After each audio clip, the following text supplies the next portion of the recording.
Few things get my motor running like high-octane imagery. Color correction can be Mr. Fix-It and help your productions out of a tight spot. However, these same principles can be taken from the shade tree mechanic and applied to a fine-tuned machine.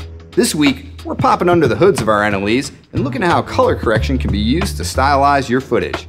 It's time to open things up and hit the road. We're cutting class.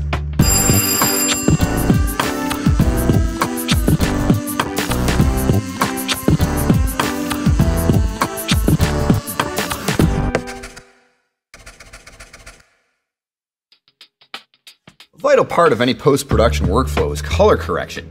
In episode 103, we looked at some of the basics of color correction and how the three-way color corrector works.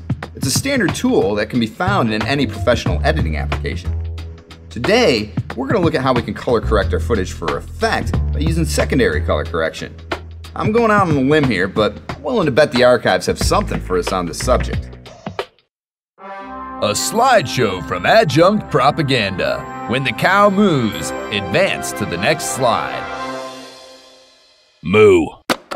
What a wonderful world of color we have to explore. Moo. In video and film, we can correct and change the qualities and quantities of color in our images. Moo.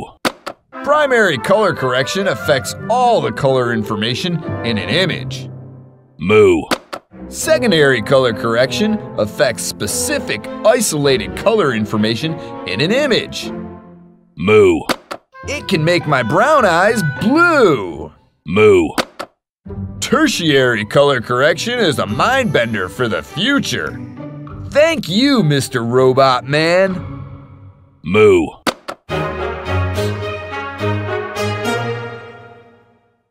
Most definitely. Thank you, Mr. Robot Man. Well, with all that in mind, let's start playing with color. Here's our source footage, and it's pretty good looking to begin with. We're going to polish it up just a little by adding a three-way color corrector to it. Again, this is a common tool in any professional editing application. Here it has three color wheels labeled blacks, mids, and whites. Depending on your application, it may be labeled the same or as shadows, mids, highlights, or in the more traditional way of lift, gamma, and gain. We're going to crush our blacks, pop our mids, shift in their color a little, bump our highlights, and nudge the saturation just a hair. This looks good, but let's take it a little further. Our subject's shirt here in the clip is, well, not the color we want it to be. So let's change it. If we were to just shift the coloring of the image, the shirt would change colors, but so would everything else. For now, we want everything else to remain the same color. Now, there's many ways we can achieve this effect, but we're going to do it by using secondary color correction. We've already applied one color corrector three-way filter to our clip, but we're going to add a second. The great thing about filters is that we can stack them on to get our desired effect. With the second three-way, we're going to choose to limit its effect. This should be possible in whatever application you use, albeit it may go by different names. In Final Cut Pro, we'll open our second three-way up in the viewer. This is the one we're going to adjust for our secondary correction.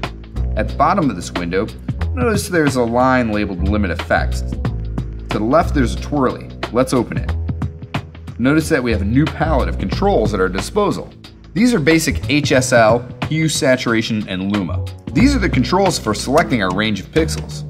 There are two other sliders, edge thin, and a softening slider, just like the chroma keyer. These help refine our selection. The first thing I'm going to do is select the color that I want to change. I'm going to click the eyedropper here under my limit effect controls and take it over to my canvas and click on the shirt. We don't see any visible change because we've only made a selection. To get a better idea of what this selection is, let's click on the View toggle button below the eyedropper. Clicking it once shows us the map of our selected pixels.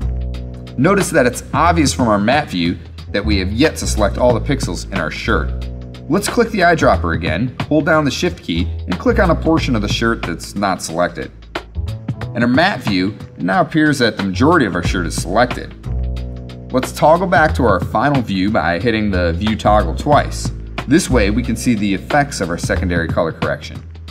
Let's go into the color correction controls of this filter and adjust first the colors of the shirt by moving the control indicator of each wheel in the direction we want our color to shift.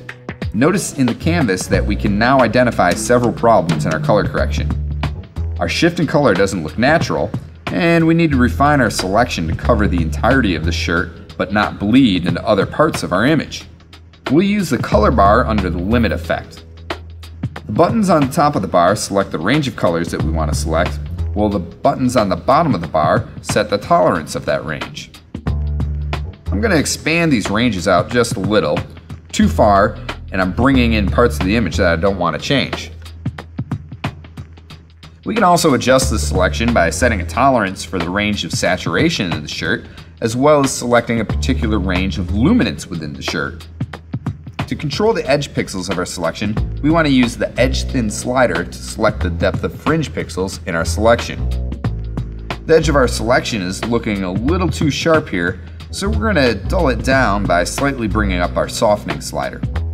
Notice our selection now looks pretty accurate in terms of what we have selected, but its color still looks fake. Let's go back to our color wheels and shift the colors to something that's a little more believable. After we have the color where we want it, let's adjust our levels.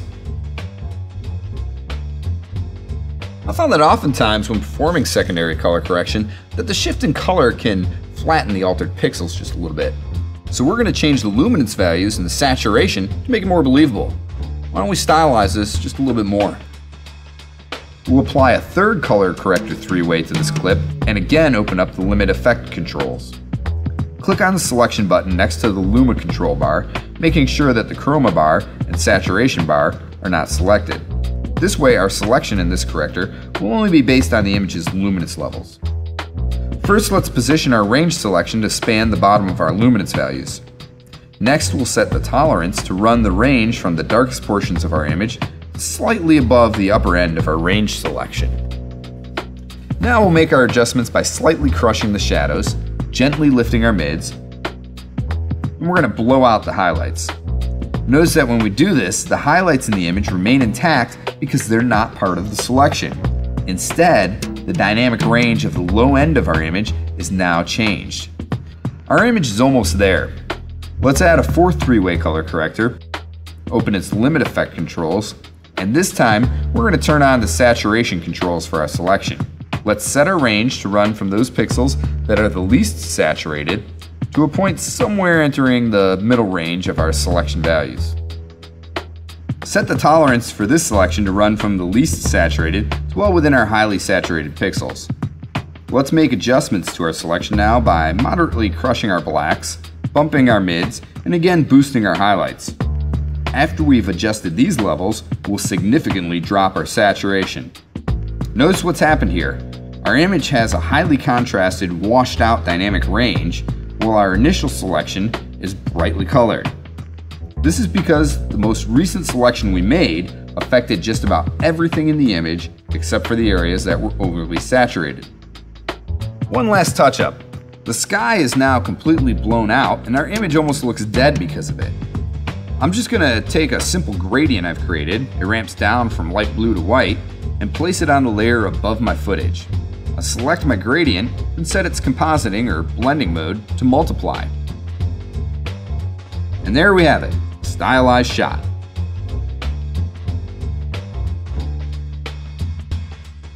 This treatment was done using the same effect stacked up several times, with each being adjusted to different parameters of footage. Color correction isn't just a fix, it's really a process of fine-tuning and souping up your productions. Remember, in the edit bay, you're in the driver's seat, so don't let your footage slow you down. Think of it more as a part that you can polish up to perfection no matter how it was when you got it. We'll see you next time.